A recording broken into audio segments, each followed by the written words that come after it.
नमस्कार दोस्तों, आज हम पढ़ेंगे इथिक्स के बारे में। इथिक्स जिसे हम कहते हैं नीति शास्त्र, और जो नीति शास्त्र का जो कंप्लीट लेसन है, जो कंप्लीट वीडियो है, आज से हम शुरू करेंगे। और आज से मैं आपको पढ़ाऊंगा इथिक्स बड़े ही सिंपल लैंग्वेज में। ठीक है दोस्तों, तो इथिक्स का मतलब क्या होता है, इसका अगर मैं व्याख्या आपको करने जाऊँ तो उसकी व्याख्या क्या होगी। नीति शास्त्र एक ऐसा आदर्शवादी विज्ञान है, क्या एक ऐसा आदर्शवादी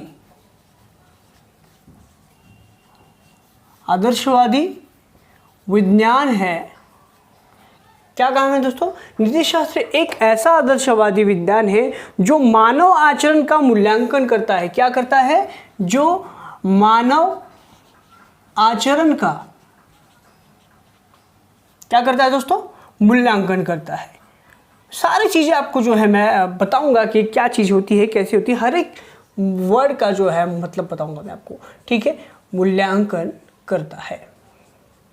अब मैंने आपको बताया कि इथिक्स का जो मतलब होगा वो क्या होगा, इसकी व्याख्या क्या होगी कि एक ऐसा आदर्शवादी विज्ञान है जो मानव आचरण का मूल्यांकन करता है। अब इथिक्स हमें सिखाता है कि हमारा जो बिहेवियर है वो कैसा होना चाहिए, हमारा जो बर्ताव है वो कैसा होना चाहिए। और लोक प्रशासन का, और लोक प्रशासन में दोस्तों नीति शास्त्र लोक प्रशासन का एक अनिवार्य अंग है, अनिवार्य एक फैक्ट है। ठीक है दोस्तों, ये चीज़ जो है ये मैं आपको बताने की कोशिश कर रहा हूँ कि जो नीति शास्त्र है वो क्या करता है, हमारा जो मानव आचरण होता है, जो हमारा बिहेवियर होता है, हमारा बिहेवियर जो होता है वो उसका क्या करता है, मूल्यांकन, यानी कि वैल्यू। मूल्य का मतलब क्या होता है? वैल्यू। वो क्या करता है? बिहेवियर का। वो बिहेवियर हमें बताता है कि हमें किस तरह, कहाँ पे कैसे बिहेवियर करना है, ये चीज़ हमें ये बताता है। ठीक है दोस्तों, चलिए अब मैं आपको कुछ बताता हूँ कि कैसे आप इथिक्स को बड़े आसानी से समझ सकते हो। बड़ा ही आसान तरीका है, देखो मैं आपको बताता हूँ। मैंने आपको बताया कि देखो जो नीति शास्त्र वो क्या है, एक आदर्शवादी विज्ञान है और जो मानव आचरण का मूल्यांकन करता है। जो नीति शास्त्र है वो लोक प्रशासन का एक अनिवार्य अंग है। ये मैंने आपके सामने प्रकट किया, मैंने जो आपको बताया। अब दोस्तों एक चीज़ और ध्यान देना, अब मैं आपको कुछ मैपिंग करवाऊंगा, मैपिंग के हिसाब से आपको बताऊंगा, समझाऊंगा कि किस तरह क्या होता है। तो वीडियो में अंत तक जरूर बने रहे। बहुत ईजी लैंग्वेज में मैं आपको बताऊंगा, बड़ा ही आसान तरीका है, आपके दिमाग में सीधा घुस जाएगा। ठीक है, तो इथिक्स में जो हमें सबसे पहली चीज़ जो देखनी है, जो 3 घटक होते हैं वो होते हैं आपका पहला जो घटक, जो सबसे 3 इंपॉर्टेंट घटक है वो आपका हो जाएगा पहले वैल्यू। मैंने आपको बताया था, क्या बताया था? मूल्यांकन। तो वैल्यू आ जाएगा आपका। वैल्यू का मतलब जो होता है मेरे दोस्तों, मानकीय नीति शास्त्र। क्या होता है? इसका मतलब जो इस नीति शास्त्र में होगा वो होगा मानकीय नीति शास्त्र। क्या होगा दोस्तों? मानकीय नीति शास्त्र। ठीक है, मानकीय नीति शास्त्र इसमें होगा। और दूसरा घटक होगा वो होगा आपका पर्सनैलिटी। क्या होगा दोस्तों? पर्सनैलिटी। तो पर्सनैलिटी यहाँ पे लिख दिया, और इसको हिंदी में कहा जाता है व्यक्तित्व। मतलब ये भी वो चीज़ दर्शाता है कि इंसान की पर्सनैलिटी कैसा होना चाहिए। ठीक है, व्यक्तित्व जो है कैसा होना चाहिए, मतलब इंसान का जो मनोविज्ञान है, मनोविज्ञान जानते होंगे आप, वो कैसा होना चाहिए। और तीसरा जो सबसे इंपॉर्टेंट चीज़ है वो है पब्लिक एडमिनिस्ट्रेशन, यानी कि लोक प्रशासन। ठीक है, मतलब दोस्तों इसका ये सीधा साधा सा ये मतलब है कि शासन प्रशासन में अनुप्रयोग ये किस तरह होगा, किस तरह यूज होगा, ये चीज़ हमें ये दर्शाता है। अब इसमें क्या आ जाएगा दोस्तों, इसमें भी कई सारी चीज़ें आ सकती है। अब जैसे कि मूल्य में क्या आ जाएगा, मूल्य में दोस्तों अब इसमें भी कम से कम 3 पार्ट पढ़ जाएंगे। 3 पार्ट कौन से पढ़ेंगे? पहला आएगा आपका ह्यूमन वैल्यू, आपका आ जाएगा ह्यूमन वैल्यू जिसे मानवीय मूल्य कहेंगे। फिर कहेंगे सिविल, फिर कहेंगे इसे सिविल सर्विस वैल्यू। ठीक है, सिविल सर्विस वैल्यू। और साथ ही साथ क्या कहा जाएगा, तो जो मूल्य में तीसरा घटक कौन सा आ जाएगा? सिविल सेवक के अपेक्षित मूल्य। एक सिविक से जो सेवक होता है, अगर आप आयत बन जाओगे तो आपकी क्या वैल्यू है, मतलब आपकी जो अपेक्षित वैल्यू है वो क्या होगी, तो क्या आएगा? सिविल सेवक के अपेक्षित वैल्यू। मैं यहाँ पे लिख देता हूँ, सिविल सेवक के अपेक्षित मूल्य। ये किस में आ जाएगा? वैल्यू में आ जाएगा। अब व्यक्तित्व किस तरह होना चाहिए इंसान का? व्यक्तित्व देखो दोस्तों, व्यक्तित्व जो है, व्यक्तित्व यानी कि एटीट्यूड कैसे होना चाहिए। आपको जो एटीट्यूड है एटीट्यूड, जिसे हम एटीट्यूड कहते हैं, यानी कि हिंदी में उसे कहा जाता है आपकी अभिवृत्ति कैसी होनी चाहिए, यानी कि आपका जो भावात्मक बुद्धि है वो कैसा होना चाहिए, ये इसमें दर्शाता है, ये भी हम इसमें पढ़ेंगे। और साथ ही साथ मैंने आपको बताया था पब्लिक एडमिनिस्ट्रेशन यानी कि लोक प्रशासन, यानी कि शासन प्रशासन में इसका इस्तेमाल कैसे होगा, यानी कि शासन में जो है वो ईमानदारी होना बहुत ज़रूरी है, ईमानदारी, ठीक है। ये बहुत ऐसे इंपॉर्टेंट वर्ड जो है मैं आपसे करवाने वाला हूँ, जैसे कि ईमानदारी हो गया, पर्सनालिटी में एटीट्यूड हो गया, और मानकीय नीति शास्त्र यानी कि वैल्यू में जो हो गया आपका ह्यूमन वैल्यू हो गया, सिविल सर्विस वैल्यू हो गया, और सिविल सेवक के जो अपेक्षित मूल्य है वो क्या क्या है, वो सब चीज़ हम इसमें देखने वाले हैं, ठीक है दोस्तों। तो आपको शायद इसका सिलेबस वगैरह पता ही होगा, तो अगर सिलेबस नहीं पता तो मैं लिंक डिस्क्रिप्शन में डाल दूंगा, एक PDF दे दूंगा इसका जो है सिलेबस का। तो फिलहाल हम सिलेबस का डिस्कशन नहीं करेंगे, हम सीधा अपने पॉइंट पे आते हैं, ठीक है दोस्तों। चलिए आगे बढ़ते हैं। अब दोस्तों जान लेते हैं नीति शास्त्र की शब्दावली, यानी कि इथिक्स की टर्म्स, इथिक्स की टर्म्स। तो ऐसे जो 23 वर्ड है जो मैं देखो आपके सामने यहाँ पर रख रहा हूँ, इथिक्स की टर्म, यानी कि पहला आपका हो जाएगा वैल्यू, यानी कि मूल्य। इसके बारे में हम अलग डिस्कशन करेंगे। देखिए ये बहुत एक अपने आप में एक बहुत अलग सब्जेक्ट है, और इसको हम बड़े आसानी से बड़े अच्छी तरीके से समझेंगे, इसलिए इसमें जो कुछ ऐसे वर्ड्स हैं उस वर्ड्स को पहले समझेंगे, फिर आगे धीरे धीरे जाके हम जो चीज़ है इसको कवर करते जाएंगे, और सारी चीज़ें मैं एकदम बेसिकली और बड़े बेसिक से बताऊंगा, क्योंकि मैं जानता हूं कि आप लोगों को भी इसके बारे में पता नहीं है, तो मैं आपको एकदम बड़े बेसिक से बताऊंगा।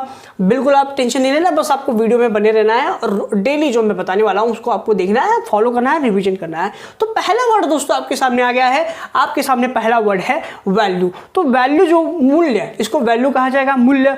और दूसरा शब्द है नॉर्म यानी कि मानक, तीसरा शब्द है आपके सामने वर्च्यू यानी कि सद्गुण, चौथा शब्द है आपके सामने वॉलंटरी एक्शन यानी कि ऐच्छिक कर्म, इंसान के ऐच्छिक कर्म कैसे होने चाहिए, और पांचवा शब्द है दोस्तों आपके सामने इनवॉलंटरी एक्शन यानी कि निरैच्छिक कर्म क्या होते हैं, ये भी हम देखेंगे। कैरेक्टर, इंसान का कैरेक्टर चरित्र कैसे होना चाहिए, ये भी हम देखेंगे। कंडक्ट का मतलब होता है दोस्तों इस नीति शास्त्र में कंडक्ट का मतलब है आचरण, तो इसको भी अलग से हम डिस्कस करेंगे। मतलब मैं आपको जो ये वर्ड्स बता रहा हूं ये आप लिख लो, और लिख के इसको अपने दिमाग में बैठा लो। इसको हम अलग अलग से जितने भी आपके वर्ड अभी मैं सामने लिखने वाला हूँ, जो भी आपके सामने दे रहा हूँ मैं, वो हम अलग से इसके बारे में हम डिस्कस करने वाले हैं, ठीक है। हमारा होगा कंडक्ट यानी कि आचरण, फ्रीडम ऑफ विल यानी कि संकल्प की स्वतंत्रता। क्या कहा मैंने? फ्रीडम ऑफ विल, संकल्प की स्वतंत्रता। इथिक्स नीति शास्त्र, उसका ही सब्जेक्ट चल रहा है और हम इसके बारे में भी जानेंगे। उसके बाद आ जाता है मोरालिटी। मोरालिटी भी एक अपने आप में एक बहुत बड़ा वर्ड है। अब जैसे कि आप सभी जानते हैं कि जो हमारा सब्जेक्ट है, जो टॉपिक है, उसका नाम ही क्या है, हम सभी जानते हैं, इथिक्स, इंटेग्रिटी एंड एप्टीट्यूड, मतलब कि नीति शास्त्र, सत्यनिष्ठता और अभिसमता।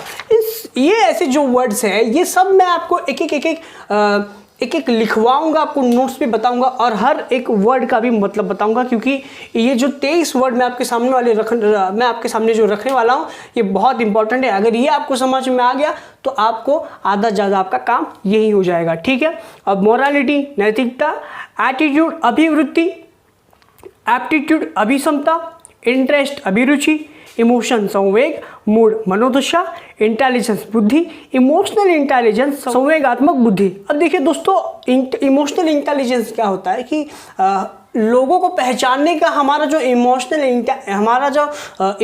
इंटेलिजेंस कैसा है वो हमें सीखना होगा, और शायद हमें वो बचपन से भी आता है, लेकिन कहीं कहीं हम उस चीज़ का इस्तेमाल जो है वो नहीं कर सकते। तो इमोशनल इंटेलिजेंस होना भी बहुत ज़रूरी है, ठीक है। पब्लिक इंटरेस्ट यानी कि लोकहित, ठीक है।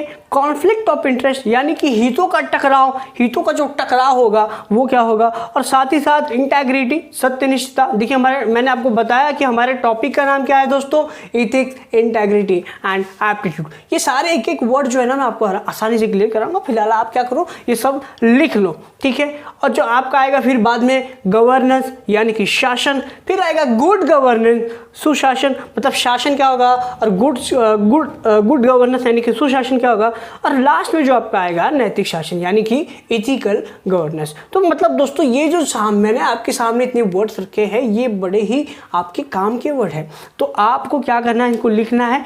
और अब हम क्या करेंगे, जो वर्ड्स मैंने आपके सामने दिए दोस्तों हम इसको धीरे धीरे क्या करेंगे, अब समझने की कोशिश करेंगे क्या होता है, ठीक है। तो आज हम क्या करेंगे, सबसे पहला वर्ड जो है हमारा वैल्यू यानी कि मूल्य, उसके बारे में हम जान लेते हैं, ठीक है दोस्तों। चलिए अब हम जान लेते हैं। देखिए दोस्तों वैल्यू यानी कि मूल्य। अब इथिक्स में मेरे दोस्तों वैल्यू का मतलब क्या होता है, देखिए पहले मैं आपको बताता हूँ फिर लिखवा दूंगा मैं आपसे, ठीक है।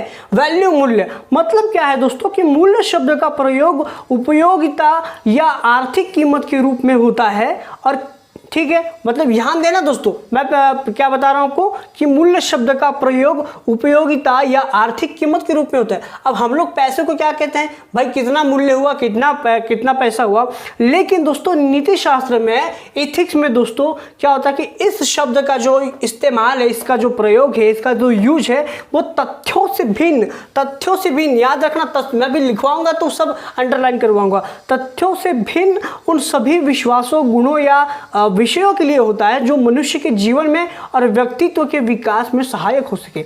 नहीं समझे, अभी लिखवा देता तो आपको आसानी से सब समझ में आएगा। चलो लिखते हैं हम लोग, चलिए मेरे साथ साथ लिखते चलिए। मूल्य, मैं देखिए सब लिख रहा हूं, आपको भी साथ साथ लिखना है। मूल्य शब्द का यूज, ठीक है, इसका यूज कैसे करते थे, उपयोगिता आर्थिक कीमत के रूप में होता है। कैसे, इसका यूज कैसे होता है, आर्थिक कीमत के रूप में, आर्थिक कीमत के रूप में होता है। किसे, आर्थिक रूप की कीमत में, ठीक है। ये तो हम लोग करते हैं ना आर्थिक रूप, इसका जो यूज है आर्थिक रूप की कीमत में कौन यूज करता है, हम करते हैं। लेकिन इथिक क्या कहता है, इथिक इस वर्ड का कैसे यूज कैसे करता है, लेकिन इसका जो वर्ड, ये जो वर्ड है इथिक्स कैसे करता है, कैसा मतलब कैसे प्रयोग होगा, कैसा इस्तेमाल होगा इस वर्ड का, तथ्यों से भिन्न। कैसे होगा दोस्तों, तथ्यों से भिन्न। ये बहुत इंपॉर्टेंट चीज है, तथ्यों से भिन्न उन सभी, हैंडराइटिंग में ध्यान मत देना, आपको नोट्स पे ध्यान देना, नोट्स बनाते साथ साथ चलना है और बस समझना है। जो नहीं समझना कमेंट कर देना, मैं आपको उसका जो है अलग से एक वीडियो बना दूंगा जो आपको नहीं समझेगा, ठीक है। तथ्यों से जो भिन्न है दोस्तों, क्या बताया मैंने कि इसका जो नीति शास्त्र में जो यूज है, जो उपयोग है, कैसा होगा, तथ्यों से भिन्न उन सभी विश्वासों, ट्रस्ट, विश्वासों, उसके बाद क्या आएगा आपका दोस्तों, गुणों, जो हमारे पास गुण होते हैं, गुणों, ठीक है, गुणों या विषयों के लिए, या विषयों के, या विषय कुछ भी बोल सकते हो, विषयों के लिए होता है। और जो मनुष्य, ध्यान देना, ठीक है, और जो मनुष्य जीवन में और व्यक्तित्व के विकास के सहायक में हो सके। नहीं समझे, मतलब देखिए ये जो चीज है ये हमारे जीवन में बहुत इंपॉर्टेंट है, विश्वास, गुण। अब देखिए कैसे कि क्या है कि ये जो शब्द है तथ्यों से भिन्न उन सभी विश्वासों, गुणों या विषयों के लिए होता है जो मनुष्य के जीवन में और व्यक्तित्व के विकास में सहायक हो सके। बड़ा ही आसान था। देखो, जो मनुष्य के जीवन में और व्यक्तित्व विकास के लिए, आपके जीवन के लिए क्या क्या जरूरी है, अगर आपको बहुत आगे जाना है, सक्सेस पाना है, तो आपको ट्रस्ट होना चाहिए, विश्वास होना चाहिए और आपके अंदर गुण होना चाहिए। ये दो चीज़ अगर आपके पास हो तो आप आगे जा सकते हो। यही जो इथिक्स हमें बताने की कोशिश कर रहा है। इस वर्ड का मतलब सीधा साधा सा मतलब ये था कि जैसे ईमानदारी हो गई, सच्चाई हो गई और अनुशासन, स्वतंत्रता, समानता, न्याय, सहिष्णुता एक्सेट्रा, ये सब क्या है, जो है वो एग्जाम्पल है। ठीक है दोस्तों, अब जो बाकी का वर्ड है, जो हमारा अभी बाकी के जो वर्ड बचे हैं वो हम करेंगे नेक्स्ट वीडियो में कवर। अभी आप बताना कि आज का आपको वीडियो कैसा लगा है और देखेंगे नेक्स्ट वीडियो में कि और क्या क्या वर्ड है और उसके मतलब क्या क्या है। ठीक है दोस्तों, चलिए टाटा बाय बाय, शुक्रिया। बताना आज का वीडियो जो आपको कैसा लगा। ठीक है, पढ़ाई करते रहिए, keep learning. Tata bye bye, take care.